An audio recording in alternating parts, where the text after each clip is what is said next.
Vous retrouvez ce matin dans votre émission Brise d'été. On va vous accompagner donc comme chaque jour pendant 1 heure. Ce matin, nous aurons le plaisir de recevoir Hamza Djellab. Il nous parlera de piscine et surtout de sécurité. Nous recevrons aussi Dr Wided Agabi et nous parlerons de la noyade sèche avec elle. Et nous recevrons un traiteur, Rufaïda Laïdi. Donc elle est traiteur et ce matin, elle nous proposera une recette légère pour l'été. Voilà pour ce matin. Et nous commençons tout de suite avec une chanson et on se retrouve juste après. J'espère que vous avez apprécié la chanson du groupe Jay Djiroulia. Et comme je vous l'avais annoncé, Hamza Djellab est là. Bonjour Hamza. Bonjour Mariam. Comment allez-vous? Alhamdulillah. Alhamdulillah. Alors dans ce cadre magnifique, d'habitude nous sommes toujours ensemble dans le studio et j'imagine que vous êtes ravis d'être dans cet endroit. Ah oui, très ravi, très enchanté par ce cadre magnifique. Oui, avec la verdure, les oiseaux, les papillons, tout ça, c'est magnifique. Oui, le chant des cigales aussi. Oui, oui. Voilà, qui prouve bien que nous sommes en plein cœur de l'été. Oui, une belle mélodie d'ailleurs. Exactement. Donc, qui dit l'été, dit piscine, on cherche des points d'eau, on cherche à se baigner. Et les piscines restent toujours un danger, surtout pour les petits, mais pas que. Donc, la sécurité est, on va dire, est de pair. Oui, justement, la sécurité, c'est une question qui prime sur toutes les autres questions. La fonctionnalité, l'esthétique. Il faut d'abord que ça soit sécurisé et puis on parle d'autres paramètres. Bon, pour les piscines, il y a deux types, les piscines hors sol et les piscines enterrées. Pour les piscines hors sol, généralement, il y a une petite échelle pour accéder, enfin c'est un peu surélevé. Un peu surélevé. Enfin, parce que le problème, le plus grand problème, c'est les enfants. Les enfants, on doit prévenir tout accident, la qadar Allah. Donc, même pour les petites piscines gonflables, oui. Même 30 cm d'eau peut-être peut représenter un danger pour les enfants. Voilà. Pour empêcher tout drame, toute noyade, il faut avoir plusieurs niveaux de sécurité pour les piscines. Premièrement, il faut que les piscines, s'il y a des mécanismes électriques, il faut qu'ils aient un indice de protection très élevé. Indice de protection parce qu'on est émergé en fin de compte dans de l'eau. On n'est pas à l'état sec, on n'est même pas humide, mais émergé. Donc, si l'électricité, tu sais, Mariam, l'électricité... Et l'eau ne font pas bon ménage, effectivement. Ils ne font pas bon ménage.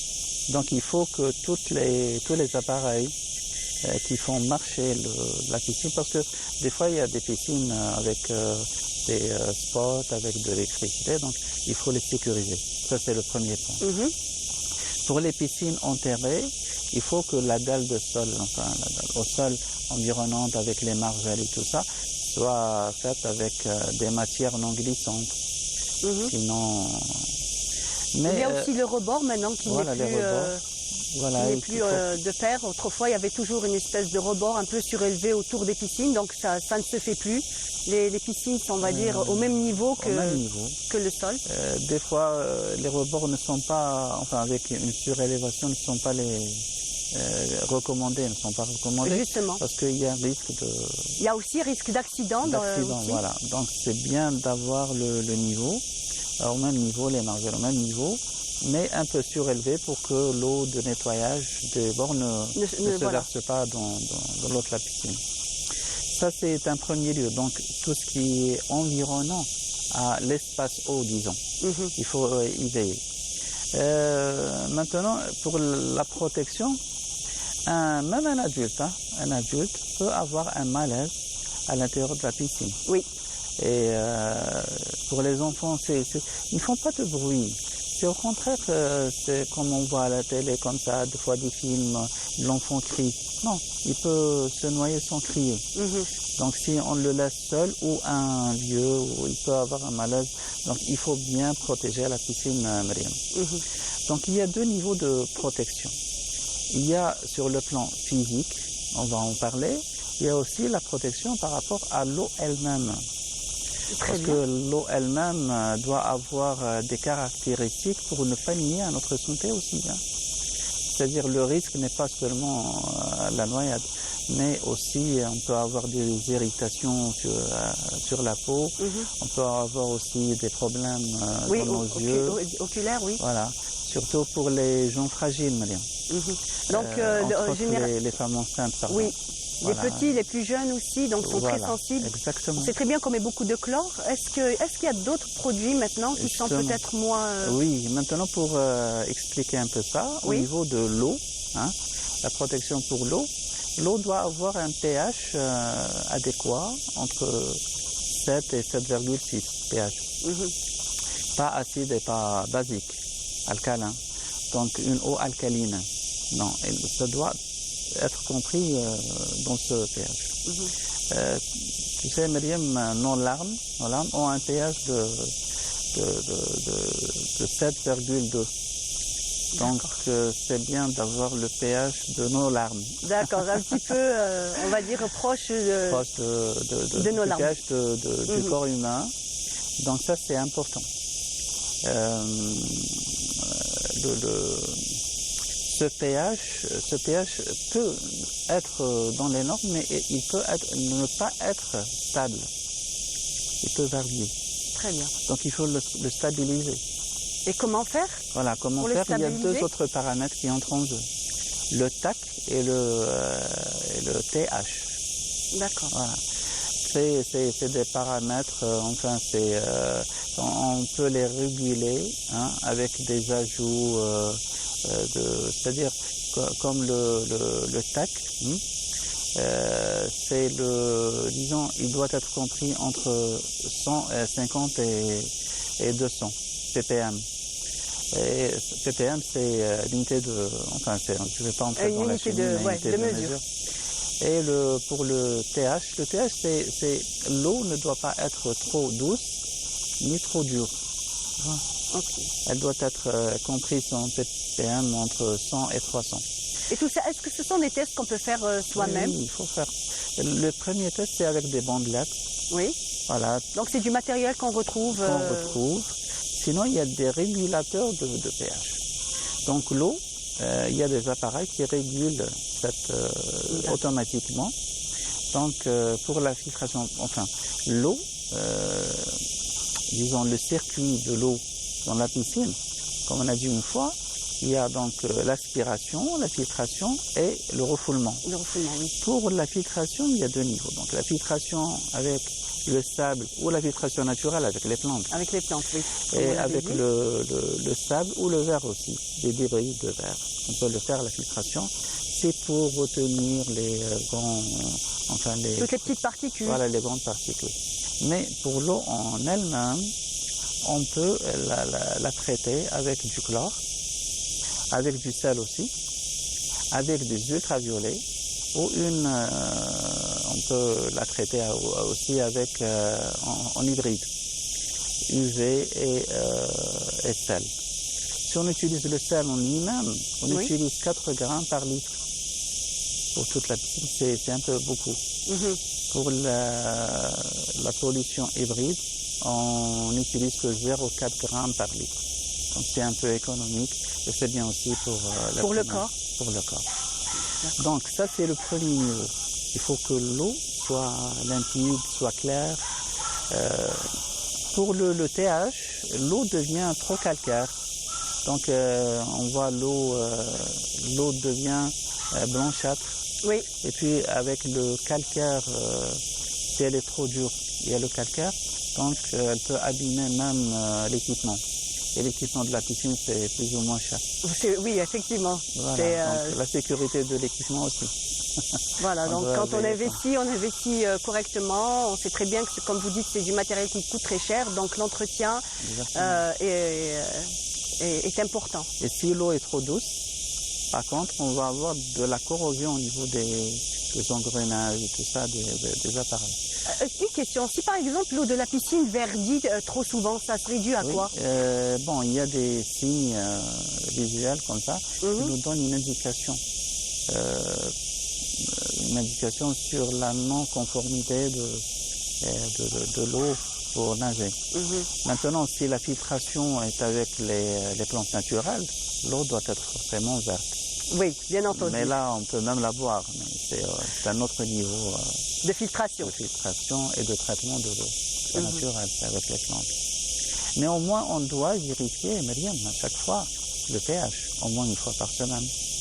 Très bien. Voilà, avec soit les appareils. Maintenant, il y a beaucoup de techniques pour régler tout ça, pour éviter l'intervention de l'être humain. Parce que des fois, il y a eu des accidents, hein, même ici en Algérie. Des fois, le bonhomme met beaucoup de chlore par erreur, et il y a eu des accidents. Effectivement. Oui, C'est vrai voilà. que le chlore reste quand même Un produit chimique. un produit chimique Voilà. qui, Peut être nocif pour la santé. pour la santé. Voilà, donc on va parler un petit peu des différentes piscines qu'on peut mettre quand on a l'espace. Ça peut être un petit point d'eau, comme ça peut être, si on a l'espace, une piscine beaucoup plus grande. Quelles sont les tendances, Monsieur Djellab, en ce moment pour les piscines? Alors les piscines, maintenant avec la technologie, on a des piscines merveilleuses. On a même des piscines, Mariam, où le bas de la piscine peut monter et descendre suivant la profondeur qu'on veut. Donc c'est un fond amovible. Ça Il y a doit des être piscines génial. avec des écrans, il y a des piscines, on peut même voir un film. Ça doit être pas mal. Alors, mais pour revenir, si vous permettez, pour la sécurité, Oui. enfin de la piscine aussi, il y a des gens qui préfèrent mettre une barrière carrément pour les enfants, Mhm. qui doit avoir au moins une hauteur de 1,20, parce D'accord. qu'un enfant de 3 ans ne peut pas accéder. Il ne peut pas grimper Et au-dessus. voilà, ne peut pas grimper dessus. Et la porte doit être fermée automatiquement. C'est-à-dire que ce sera difficile pour lui de l'ouvrir. Mhm. Bon, sur le plan esthétique, c'est vrai. C'est vrai que c'est pas très joli, on a l'impression d'avoir une piscine clôturée, c'est pas Voilà. très beau, mais bon. Après, C'est pour ça les gens ils préfèrent mettre un détecteur de mouvement. S'il y a quelqu'un qui tombe, il y a des vagues, ça commence à sonner. Mais là, on n'a pas beaucoup de temps pour réagir. Hein. voilà, C'est des quelques fois, secondes. effectivement, surtout si on va dire que la piscine est un petit peu loin de la maison et que les parents sont à l'intérieur, le temps d'arriver, des fois, ça peut être trop tard. Oui. Quelques secondes suffisent, n'est-ce pas? C'est Myriam, un petit enfant peut se noyer dans un jet d'eau, Mm. dans une bassine, c'est un peu risqué. La première prévention, c'est de ne pas laisser aussi les bouées, les jeux pour les enfants à l'intérieur de la piscine. Oui, à la surface, oui. Oui, comme ça, l'enfant, il est tenté. Après terminer de nager, avoir terminé, il faut ramasser tout. Mhm. Ça, c'est des trucs de prévention simples, mais importants. Oui. N'est-ce pas? En fait, ce Non. sont des détails qui peuvent être, qui Oui. peuvent sauver des vies. Voilà, En fait. exactement. Sinon, il y a la bâche pour couvrir. Il y a même des terrasses en bois, WPC et tout ça, pour fermer carrément quand on termine, ou c'est la saison estivale se termine. Mais il y a aussi des gens qui veulent prolonger le temps de leur Ça va plaisir à nager. ici en Algérie, on peut quand même nager jusqu'au mois d'octobre. Hein. Oui, c'est vrai. C'est vrai. Mais il y a des gens qui préfèrent faire carrément des abris. Mhm. Comme ça, même pendant l'hiver, on dirait une serre, Myriam. Donc, le brin de soleil. rayon solaire, on le capte et ça va chauffer l'intérieur. Mais il y a aussi des piscines. En fait, on peut même ne pas la chauffer, hein, pratiquement, à condition qu'on ne soit pas très frileux, bien entendu. Oui, bien sûr. Surtout si on met du verre ou peut-être du PVC, en fait, tout ça donne un effet de serre et, Voilà, peut augmenter de 10 degrés la température très Et ça facilement. peut être amovible, on peut l'ouvrir, on peut le fermer comme on entend. Maintenant, il y a des machines, des appareils qui chauffent aussi l'eau. Mhm. Elle doit avoir 27, 29 degrés, comme ça, c'est bien pour nager. Ah, c'est parfait.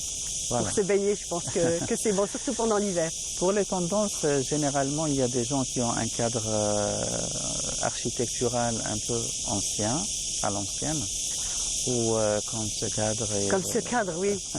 Je ne sais pas, Hamza, Monsieur Djellab, vous y mettrez une piscine aussi ou vous voudrez oui, pas? une piscine, mais traitée avec des matériaux à l'ancienne. La brique de terre, tout ce qui est pierre naturelle. Donc, Peindre les murs avec de la chaux plutôt. Et on doit revenir à ces traditions de traitement d'espace. Et ça donne un cadre très très agréable. Très bien, alors Monsieur Gilles, vous nous ferez une proposition peut-être, pourquoi Oui, pas, pourquoi pas. pour nos studios. Oui, avec plaisir. Donc on aura peut-être un studio avec une très belle piscine, Oui, avec plaisir. qui, surtout qui se fond dans le cadre. C'est surtout voilà, ça exactement. c'est Il faut surtout ça le plus s'intégrer important. avec ce cadre pour avoir cet état d'esprit, cette ambiance, cette ambiance ottomane, cette ambiance. Et on sait très bien que dans le style mauresque, l'eau est un élément important. Oui, exactement. Les fontaines, les jets d'eau, tout ça. Effectivement. Merci beaucoup, Monsieur Gilleb. De rien, Merci de nous avoir donc parlé de sécurité et de piscine. Et quant à moi, je vous propose de suivre Lamia Boudbouda. Elle nous amène à la découverte de la galerie Hala et à la rencontre d'artistes talentueux, autant les uns que les autres. On regarde et on revient juste après.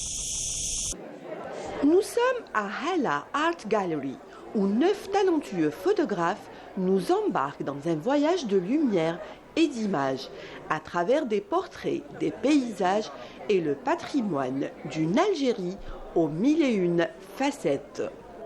On a discuté maintenant, il y avait M. Derder qui a choisi, qui a proposé une lumière croisée. Donc on a opté pour le prix à lumière croisée. Parce qu'il y a du noir et blanc, il y a de la couleur, il y a de l'abstrait, donc il y a plusieurs photographes où chacun son style. Notre première escale sera les photographies rendues abstraites grâce à une technique de floutage et c'est signé Rachid Riadi. C'est technique في l'appareil. C'est une technique في l'appareil. الموفمون يعني الشاتر سبيد يكون ناقص بزاف واللوبرتو تكون مغلوقه شويه بزاف وافيك لو تكنيك ça dépend le mouvement اللي يكون. On prend la direction d'Oran avec de gros plans et des détails que seul l'œil averti d'un architecte pourrait capter. Mohamed El Amin Taibi nous présente sa ville. Le lien, il est presque naturel pour nous architectes, parce que la photographie, c'est aussi un outil qu'on utilise pour la conception. Et ce qui différencie un petit peu peut-être ces photos par rapport à l'outil qu'on utilise, c'est le volet un peu artistique. Et ce volet artistique, il est inspiré des portraits en fait. Parce que pour cette série, j'ai fait une petite formation chez un portraitiste. Et donc, j'essayais d'appliquer certains principes de cette technique au niveau de l'architecture. Il y a ce qu'on appelle le cadrage serré. C'est pour ça qu'on voit que des bouts d'éléments qu'on reconnaît, mais en fait qu'on ne voit pas totalement. L'idée, c'est d'aller voir en fait les lieux et quand même de les reconnaître. Quant à Abdelwahab Derder, il nous propose une halte à Menha dans cette maison au charme inouï. Elles sont toutes belles ces photos. Il y a certaines qui m'ont vraiment accroché. On a l'impression que c'est pas. Il y a certains détails qui ont été pris, par exemple celle qui est juste derrière moi, c'est celle des Aurès, et on a l'impression, en fait, il y a des petits détails. Il y a même le tapis qui fait, en fait, le tapis hiya qui me fait rappeler un petit peu ma jeunesse. Je crois qu'on en avait un, et en fait, c'est celui-là qui m'a vraiment attirée. Dans la wilaya de Tiaret, le jeune Akram Menari nous embarque sur le terroir par excellence de la race équine. Il nous invite même à un cinéma populaire, titre d'une photo pour laquelle il a décroché plusieurs prix. كان عندي ان ديفي باش نصور لا فانتازيا ونوار بلون هي لا بوتي في لا فانتازيا كامل في لي كولور دي شوفو في لي كولور دي فيتمو كامل حبيت زعما ندير ان ديفي زعما باش نبين الفالور تاع الفانتازيا ونوار بلون والحمد لله وفقني ربي في هذا الطابلو اللي سميتو سينما بوبولار ودا بليزيور بري ناسيونال انترناسيونال. Mais celui-là, il reflète, c'est comme si les chevaux étaient devant nous. Il reflète une certaine spécificité. Oui. Voilà. Embarquant à présent pour Janet et son célèbre rituel de l'Asbiba, Sid Ahmed Menasria nous propose des photographies hautes en couleurs appréciées. النساء عندهم لاباس تاعهم لو نوار اي لو فيولي ولي بيجو تاني تاعهم لي بيجو ce que j'ai trouvé c'est les bijoux, chaque bijou a la signification تاعو. Donc كاين des bijoux تاع المرأة المزوجة لا vieille اللي مات راجلها كل وحده واش تلبس وعندهم ثاني تعرفيهم في لي تريبو في لي فامي عندهم دي بيجو تاعهم مخصصين تاعهم. On ne peut clore ce beau voyage artistique sans Alger, la capitale. Samir Jama nous emmène dans ses plus beaux sites. Lumière croisée, une exposition qui narre la diversité et la richesse du patrimoine culturel algérien, matériel et immatériel. De retour sur notre plateau, Brise d'été continue et j'ai le plaisir de recevoir Wided Agabi. Bonjour. Bonjour, bonjour à tous nos chers téléspectateurs. Merci pour l'invitation. Merci à vous d'avoir répondu présent. En tout cas, on est content de te recevoir ce matin dans ce cadre. On s'est vu l'année dernière, oui, dans un cadre tout à fait différent. C'était au bord de la mer. Et cette année, c'est très joli aussi. Hein. Très très beau cadre, effectivement. Ouais. Donc, Wided, comme je l'avais annoncé, on va parler de la noyade sèche. Mais on va tout savoir sur ce terme qui apparemment n'est plus utilisé normalement. Tout à fait. Et qu'est-ce que c'est exactement? Exactement. Donc la noyade sèche est un terme qui n'est plus utilisé par l'Organisation mondiale de la santé, du fait que c'est un terme qui est effrayant. Donc il a été utilisé beaucoup en presse et sur les réseaux sociaux. Et comme ça touche beaucoup plus les enfants, donc les parents, ils avaient cette angoisse, cette anxiété par rapport à ça. Donc il existe en fait deux types de noyades. Le terme utilisé en médecine, c'est la noyade fatale ou mortelle. Noyade non fatale avec complications ou sans complications. Donc, et le terme de cette noyade sèche ou noyade à retardement rentre dans le cadre d'une noyade non fatale avec complications. Voilà. Donc en fait, c'est une noyade qui se passe après, on va dire, au retour de plage ou de piscine. Tout à fait. Donc ça, quelques heures après, on va dire. Tout à fait, voire même quelques jours. Donc quelques heures, voire quelques jours. En fait, c'est des symptômes qui vont apparaître après une noyade, mais que la personne a pu, on va dire, survivre à cette noyade. Donc, généralement, c'est les enfants qui sont les plus touchés. La raison est le fait qu'un adulte, il arrive à faire sortir de l'eau qui est dans les poumons, donc qui a été inhalée lors de la noyade, mais en fait l'enfant il ne peut pas faire ça, comme il n'a pas assez d'efforts, il essaye de tousser mais il ne va pas faire sortir toute l'eau qui est dans les poumons. Dans les poumons. Jusqu'à quel âge les enfants, on va dire, risquent cette forme de noyade?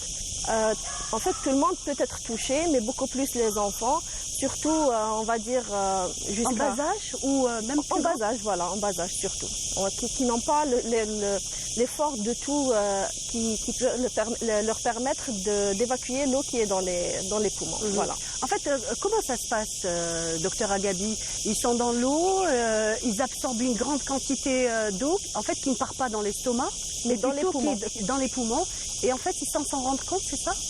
Tout à fait. Alors, ils vont inhaler l'eau dans les poumons. Au début, peut-être il va tousser, mais il ne va pas tousser assez. Il y a l'eau qui va rester dans les poumons, dans les alvéoles. Et c'est ce qui va provoquer les heures ou les jours qui arrivent, une inflammation au niveau des alvéoles. Il faut savoir que c'est pas encore... C'est quoi exactement les symptômes?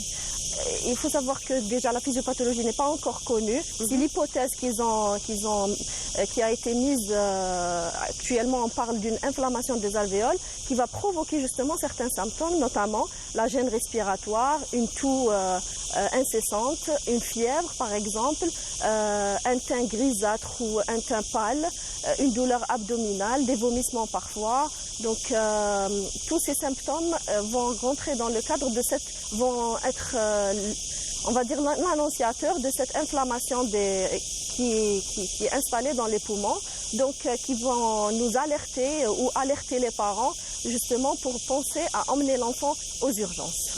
Voilà. Et donc c'est bon à savoir parce que Surtout que vous dites que ça se passe quelques heures après, même voire quelques jours. Donc on ne va pas penser systématiquement au fait qu'on était voilà, au bord de la mer ou dans une piscine. On n'y pensera pas systématiquement. Justement, surtout que quand on part en mer, c'est pas toujours à la mer, hein, même en rivière, même en piscine aussi. Donc, et quand on est sous le soleil, quand l'enfant il rentre à la maison, parfois il fait juste une petite fièvre, on va dire que c'est juste un coup de soleil ou une insolation ou comme ça. Donc ça va passer inaperçu pour les parents, alors que c'est des symptômes très importants justement, pouvant rentrer dans le cadre d'une noyade sèche.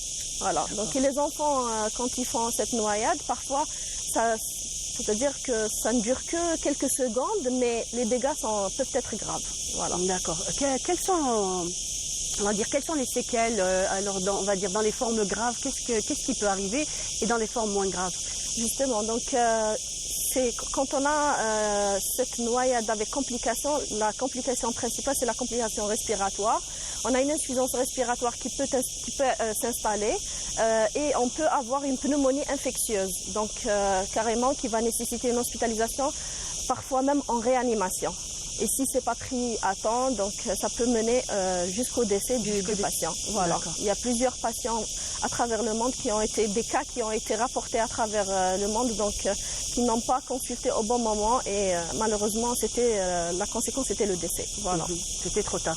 Oui. Donc pour les médecins, j'imagine que pendant l'été, on va dire ce sont des symptômes qu'on prend en compte, surtout pendant la période estivale. Oui, c'est quand on reçoit le patient, tout de suite on commence à faire un interrogatoire avec les parents ou avec l'entourage. Et quand on a cette notion de noyade, mais que la personne a survécu à cette noyade, donc on pense directement aux complications respiratoires et on commence la prise en charge rapidement, justement pour ne pas arriver à des complications graves, voire fatales même. Voilà. Est-ce que par exemple, si une personne a échappé à une noyade, donc il a eu un petit problème, on le sort à temps et tout, ça va, est-ce qu'il risque la noyade sèche ou pas systématiquement?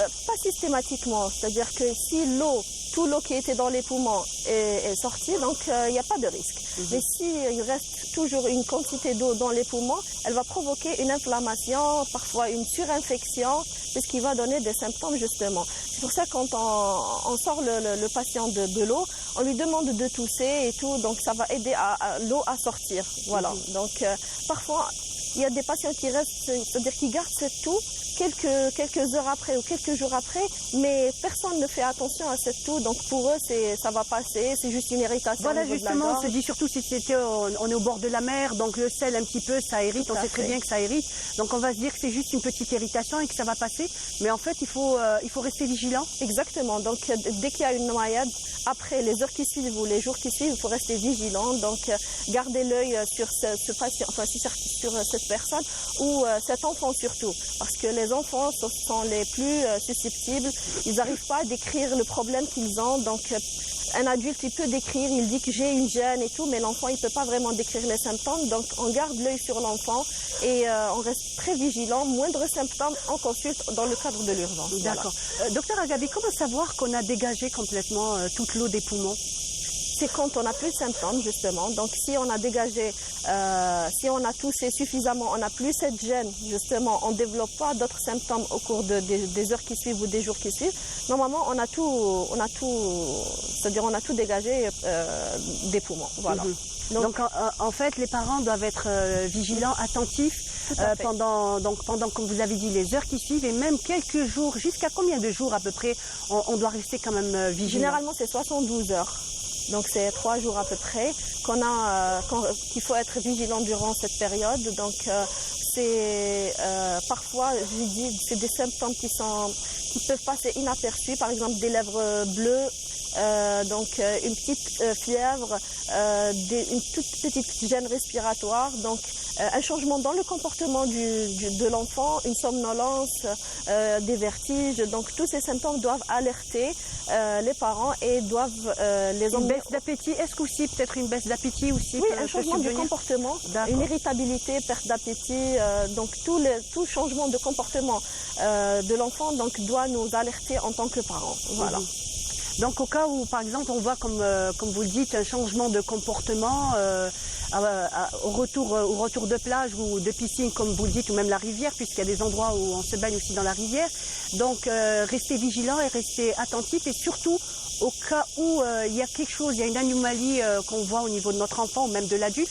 Quand on va vers le médecin, il faut préciser que...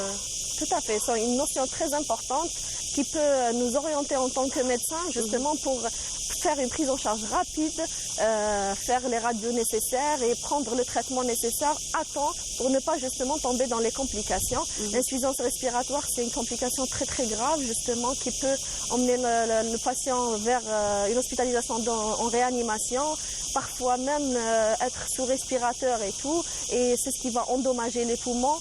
Parfois c'est irréversible, donc pour éviter tout ça, la prise en charge, si elle est faite à temps, on n'aura pas ces complications. Voilà.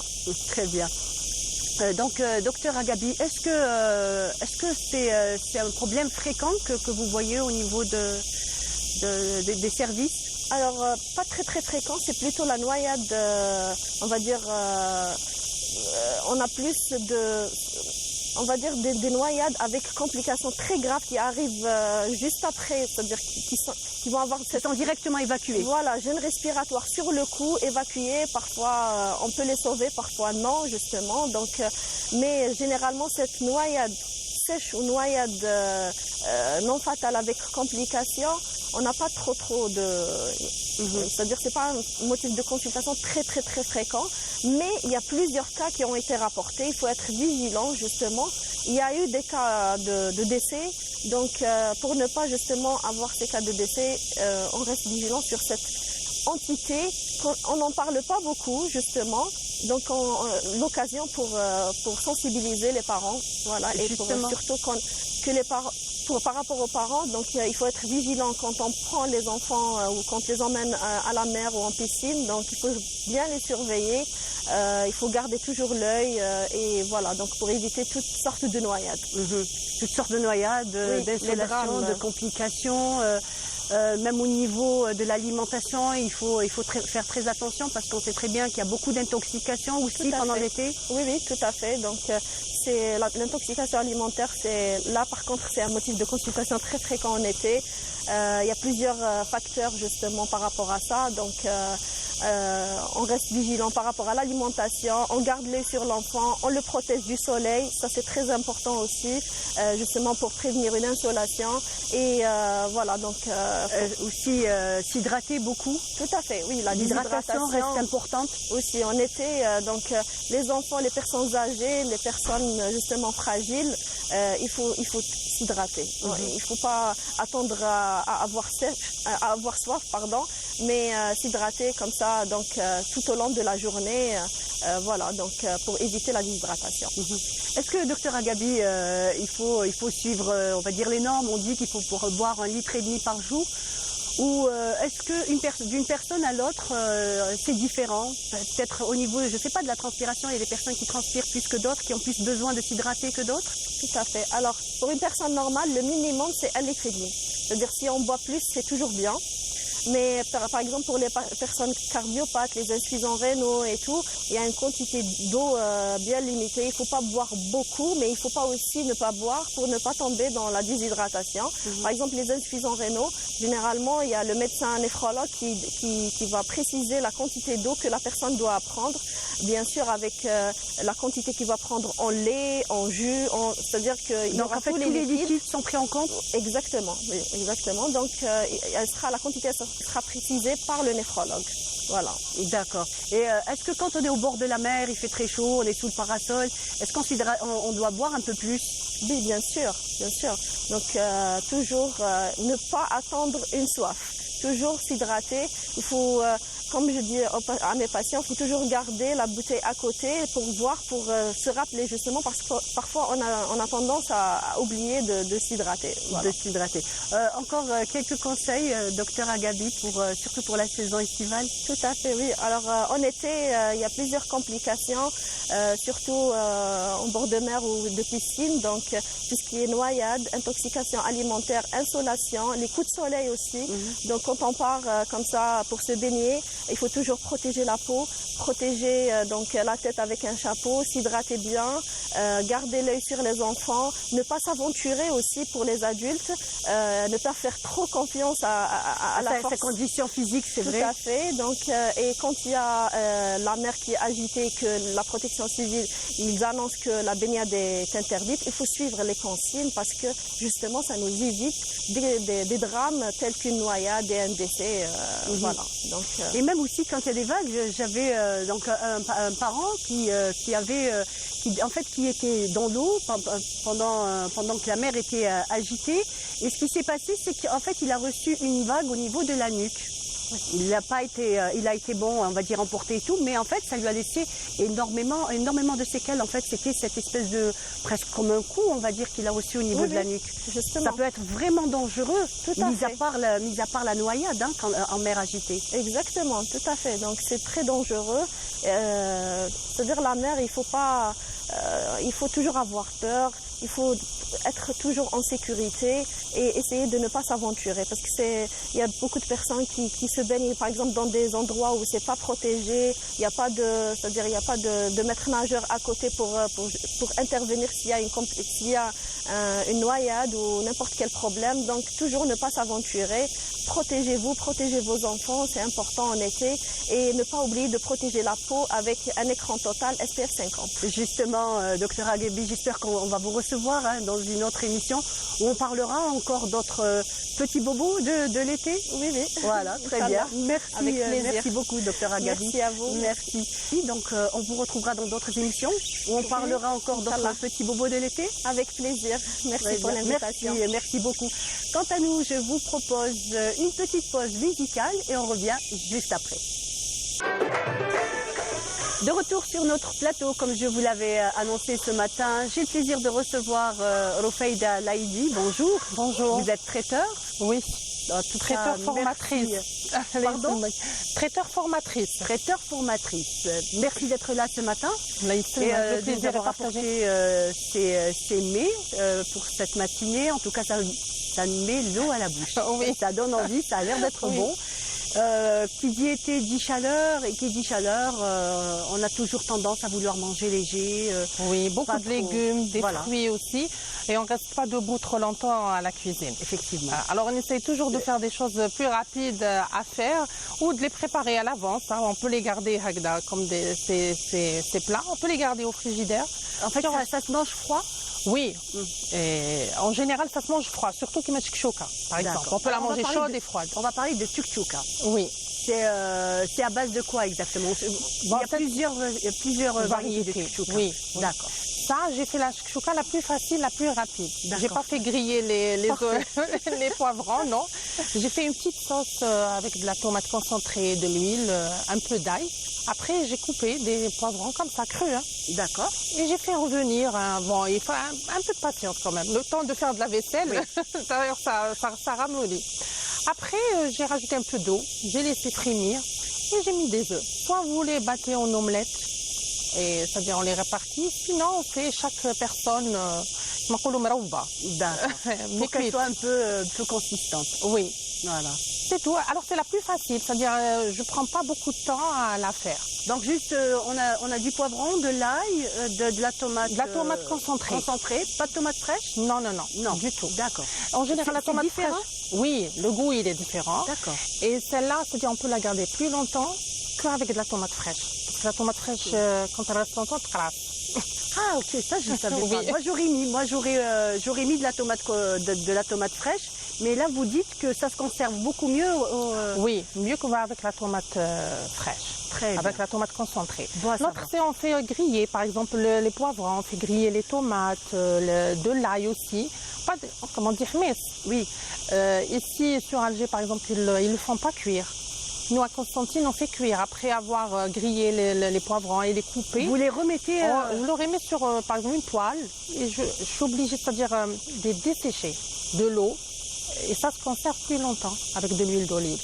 C'est-à-dire, nous, on le fait cuire après l'avoir grillé. Très bien. Ah oui, c'est vrai que c'est différent d'une région à l'autre. Hein, parce Oui. que comme vous dites, ici à Alger, non, quand on fait hbis, Et c'est une salade. ou on les fait frire, ou on fait frire les poivrons, ou on les fait, comme vous dites, nchouihom. Oui. Ou voilà, et c'est vrai qu'on va découper tout ça et le mettre dans un plat. Dans tout une simplement. salade, oui, une D'accord. salade simple. Mais nous, on les fait cuire. C'est-à-dire, c'est pour dessécher les oignons de l'eau.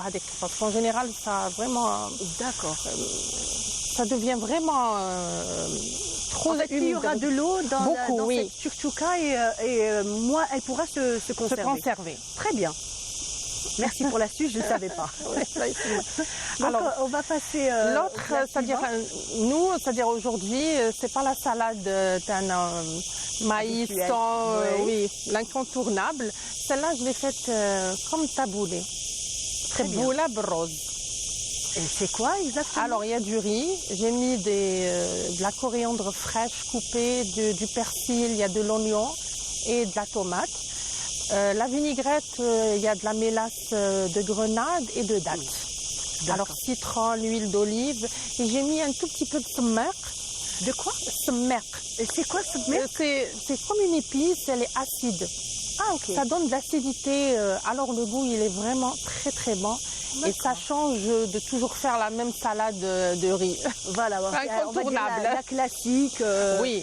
Donc là, avec la mélasse de grenade et de dattes, Oui. ça donne un petit côté un peu Acide sucré. et sucré, mais ça se voit pas hein, avec le goût. Et d'ailleurs, il y a du sel et poivre, c'est tout. Et de la cannelle. Ah, de la cannelle. Oui. Très bien. Très bien. C'est-à-dire ça donne le même goût Qu'un taboulé. taboula. C'est-à-dire les Libanais, ils mettent le bourgol. Oui, Ou le effectivement. fric. Oui, ou le fric. Alors moi j'ai décidé de changer, de mettre. Bon, c'est notre goût, nous on n'est pas mangeurs de fric et de haka, en non. salade, non, pas du tout. C'est vrai Chorba que- fric, c'est chorba fric, on ne le met pas ailleurs. On ne le met pas ailleurs, Oui. effectivement. Et donc vous avez accompagné ça d'une citronnade. Bon, c'est une citronnade cuite, c'est pas sherbet. Ah, d'accord. Par exemple, ça j'ai fait 1 litre d'eau avec un verre d'eau. Vous savez, quand on fait bouillir l'eau, elle s'évapore. Alors, moi, je garde le litre et le verre, il s'évapore. Ah, très bien, d'accord. Donc on le comptabilise, Oui. l'évaporation. Après, j'ai mis aussi, bon, moi j'ai fait avec des morceaux de sucre, j'en ai mis 13. On peut mettre avec des cuillères, mais je trouve qu'avec le sucre en cube, c'est mieux. Le goût, et c'est-à-dire, c'est bon, c'est-à-dire l'acidité, elle est vraiment bien calculée. Bien calculé, très Je bien. sais pas, parce que la cuillère, des fois, elle prend plus, quand c'est une grande cuillère. Oui. Et après, ça reste question de goût, surtout pour les citrons. Alors, j'ai coupé des... Après, bon, j'ai fait bouillir 15 minutes. Donc 13 morceaux de sucre et 1 litre d'eau et avec un verre. Très bien. Après, j'ai Pendant éteint. combien de temps? 15 minutes. 15 minutes. C'est tout, oui. Très bien. À feu doux. C'est-à-dire pour avoir un petit sirop pas trop épais, légèrement léger. Après, j'ai coupé des citrons et j'ai laissé macérer jusqu'à le refroidissement total. Après, j'ai mis au frigo. Vous avez retiré du feu quand on coupe les citrons? Oui, oui, en oui, bien rondelles, sûr, c'est hors donc du en feu. retour. C'est hors du feu. On coupe Oui, bien sûr. Et je laisse Pour pendant garder, 2 heures tous les arômes. les toutes arômes, oui. Et après, je filtre et je mets au frigidaire pour refroidir. Le goût, il est différent. Il a un goût un peu amer en dernier. Ça donne, je sais pas, un arrière-goût très très bon. Justement, j'ai trouvé que ça avait un petit goût de notre glace créponnée. Oui. Voilà. Oui. Ça, c'est une ancienne recette. Les gens ne la font plus maintenant. Ils font que avec sherbet, pressé du citron avec un peu de lait, mazar. Mais moi, je préfère celle-là. Elle a Franchement, plus de goût. Je trouve Et après, ça reste question de goût. c'est une recette que je connaissais pas. En tout cas, c'est très bon. J'ai goûté. Oui, oui. Il a un c'est arrière-goût. très acide, très rafraîchissant. Très. C'est vraiment très rafraîchissant. Et en même temps, on a tous les bénéfices du citron. C'est très bien Oui, que... bien sûr. Surtout actuellement, avec cette chaleur, on a besoin de prendre beaucoup de boissons. Des fois, on n'a pas envie de boire de l'eau parce qu'il a un goût. C'est plat. Alors, oui.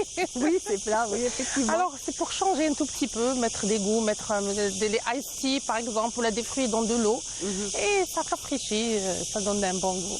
D'accord. Qu'est-ce que vous pouvez aussi nous conseiller en ce moment de cuisiner? On sait très bien que, bien entendu, c'est favoriser toujours les fruits, les légumes Oui. de saison. Oui.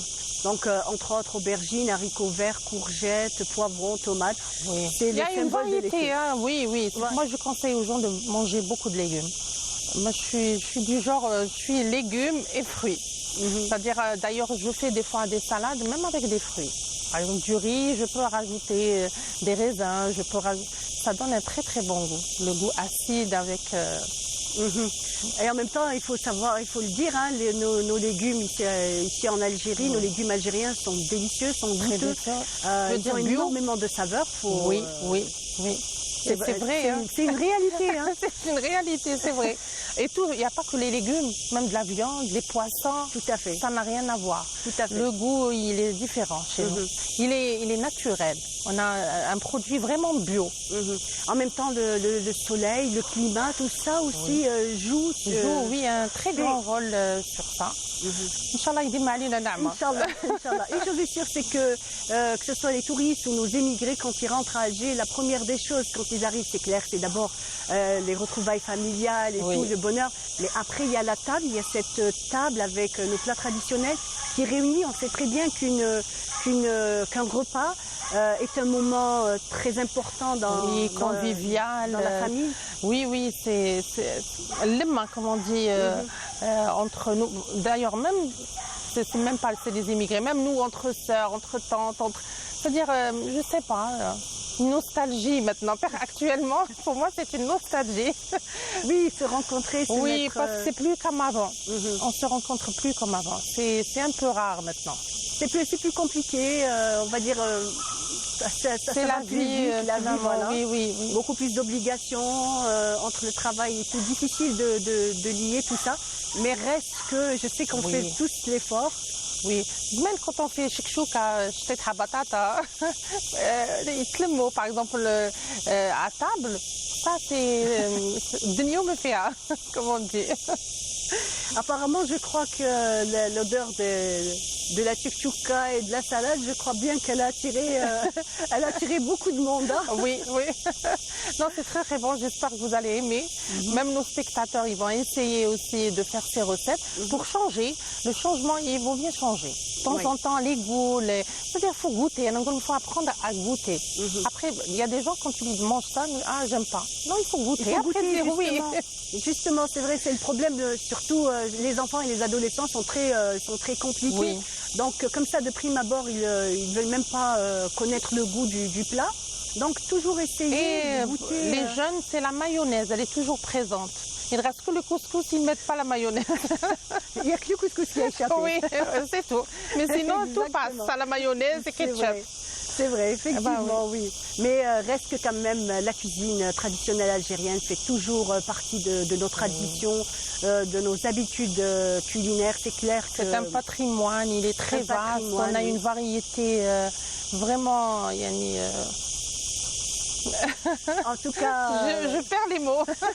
Ah oui, dès qu'on parle de saveurs, de tradition algérienne, c'est clair qu'on pourra en parler pendant des heures. Oui, bien sûr. Et j'aimerais bien que les gens gardent ces traditions parce qu'on commence à les perdre. Avec tout ce qui est fast-food et rapide, les gens ne mangent plus ça. Ils préfèrent manger dehors que manger ça. Donc ça, c'est plus nutritionniste. Et en plus, c'est fait maison, c'est bon. Voilà, effectivement, c'est goûteux, c'est propre et c'est ça.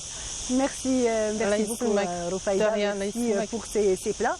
On vous retrouvera, j'espère, encore pour d'autres propositions de recettes. Inch'Allah, bien sûr, Inch'Allah. Merci beaucoup. Merci. On arrive à la fin de notre émission. Je vous dis merci de nous avoir suivis. Restez